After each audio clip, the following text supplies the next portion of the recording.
नमस्कार. संत नामदेव महाराज जयंतीनिमित्त आपण स्मरण करतो संत नामदेव महाराज यांचं, ज्यांनी भक्तीला समाज जागृतीचं रूप दिलं. 700 वर्षापूर्वी महाराष्ट्राच्या भूमीत या महान संताचा उदय झाला. इसवी सन 1270मध्ये शिंपी कुटुंबात जन्मलेले संत नामदेव महाराज भक्ती, समता आणि प्रेम याचे प्रतीक आहे.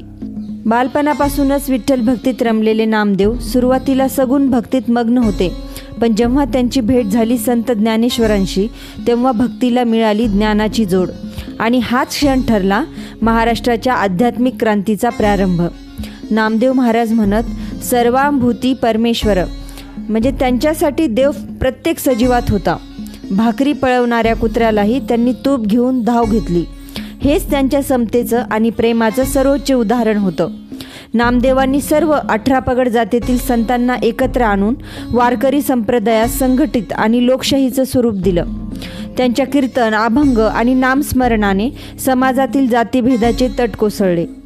नामदेवांनी केवळ महाराष्ट्रातच नव्हे तर पंजाबपर्यंत प्रवास करून भागवत धर्माचा संदेश दिला. तेथेच त्यांच्या 61हून अधिक रचना श्री गुरु ग्रंथ साहिबमध्ये स्थान पावल्या. हेच त्यांच्या सर्वधर्मीय एकात्मतेचं प्रतीक आहे.